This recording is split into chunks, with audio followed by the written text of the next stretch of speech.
आवश्यकताओं से बात बनने वाली नहीं है। ये समय होगा आकांक्षाओं को पूरा करने का। और मैं इस बात को मानता हूं कि 2014 से 2019 अगर आवश्यकताओं की पूर्ति का काल था, तो 2019 से 2024 आकांक्षाओं की पूर्ति का काल है। 2014 से 2019 बुनियादी जरूरतों को हर घर पहुंचाने का समय था, जबकि 2019 से 2024 आगे तेज उन्नति के लिए उड़ान भरने का अवसर है। 2014 से 2019 का समय फ्रेजाइल 5 से बाहर निकलने की मशक्कत थी, जबकि 2019 से 24 आगे विश्व की टॉप 5 अर्थव्यवस्थाओं में शामिल होने का अवसर है। 2014 से 2019 की ये यात्रा निराशा से आशा, आवश्यकता से आकांक्षा, संकल्प से सिद्धि की ओर ले जाने वाली है। 2014 से पहले भारत में एक ऐसी सरकार थी जो भ्रष्टाचार में डूबी हुई थी। देश में पॉलिसी पैरालिसिस था। देश को भ्रष्टाचार मुक्त, मजबूत और निर्भीकता से निर्णय लेने वाली सरकार की आवश्यकता थी, और हमने ऐसी सरकार दी है।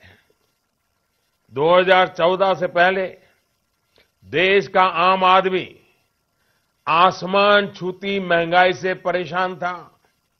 हमने इससे निजात दिलाने का वादा किया और महंगाई को 2-3% के आसपास ला करके रख दिया।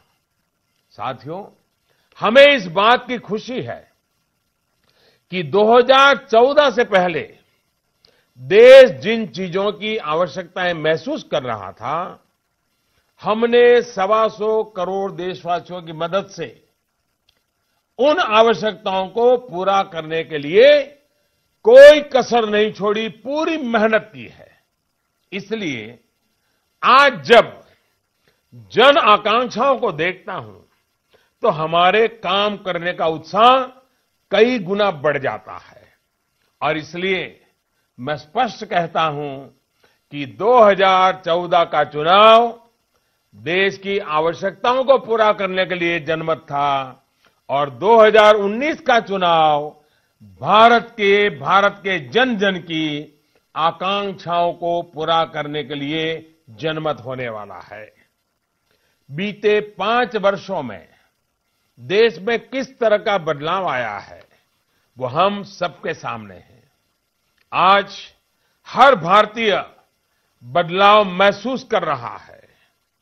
अब इन 5 सालों में ही जब इतना कुछ हुआ है, तो सोचिए अगली बार जब हम देश की सेवा करने का फिर मौका मिलेगा, और मुझे विश्वास है मिलने वाला है, तो हम इस मजबूत इमारत को और कितना आलीशान और कितना भव्य बनाएंगे। साथियों, ये सब तब संभव है जब आज जो विकास की दिशा और रफ्तार है, उसको न केवल मेंटेन रखा जाए, बल्कि उसको और गति बढ़ाई जाए। आप सबको याद होगा कि अटल जी के नेतृत्व में एनडीए सरकार ने कई बड़े कार्य किए थे, लेकिन 2004 में वाजपेयी जी की सरकार गई तो सबका सब ठप हो गया। उनकी सारी मेहनत पानी में चली गई, ऊपर से देश को पीछे खींचा गया। फिर से एक बार भ्रष्टाचार जारी रह सके इसलिए आधार को अटकाया गया। कमीशनखोरी के लिए देश की सुरक्षा को दांव पर और डिफेंस मॉडर्नाइजेशन को अटका दिया गया। राफेल डील को लटकाया गया। इंफ्रास्ट्रक्चर निर्माण की जो गति भारत ने पकड़ी थी, वो फिर से अटक गई। आर्थिक सुधार और मजबूत अर्थव्यवस्था बनाने की जो गति थी, वो भी अटक गई। दूर जाने की जरूरत नहीं है। अरे अभी हाल ही में जिन 3 राज्यों में भाजपा की सरकार नहीं बन पाई, वहां का हाल देख लीजिए। पहले से चल रही जन कल्याणकारी योजनाओं पर कैंची चलाई जा रही है। आयुष्मान भारत जैसी योजना को रोक दिया है। प्रधानमंत्री किसान सम्मान निधि योजना, जिसके तहत छोटे किसानों को 6,000 रुपये सालाना दिए जा रहे हैं, उसमें भी अड़ंगा लगाया जा रहा है। कई कांग्रेस शासित राज्यों ने तो अभी तक लाभार्थी किसानों की सूची ही नहीं भेजी है। आज हमारी सरकार सिंचाई से जुड़ी 99 परियोजनाओं पर तेजी से काम कर रही है, ताकि अन्नदाताओं को पानी की कमी ना हो। कई योजना पूरे होने की कगार पर है, लेकिन अगर 2019 में कोई चूक रह गई तो ये सब चीजें फिर से एक बार गड्ढे में चली जाएगी, क्योंकि उन्होंने यही हाल करके रखा था।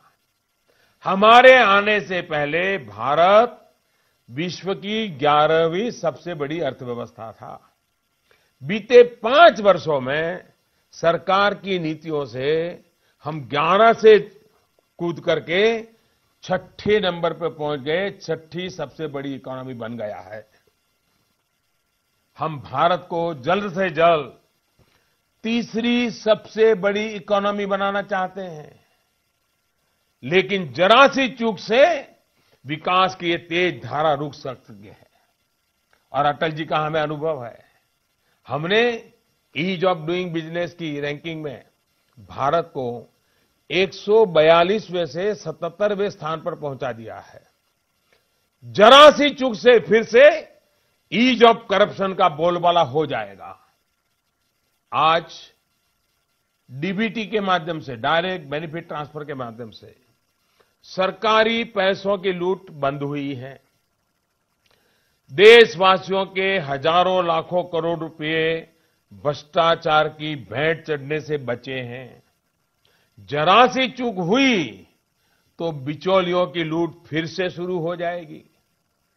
जरा सी चूक भ्रष्टाचार के महायुग को वापस ला सकती है। कोयला घोटाला, 2G घोटाला, कॉमनवेल्थ घोटाला, किसी को देश अभी भूला नहीं है। आइए इस नए विश्वास के साथ नए क्षेत्र की ओर चलते हैं। आइए हम जमशेदपुर चलते हैं।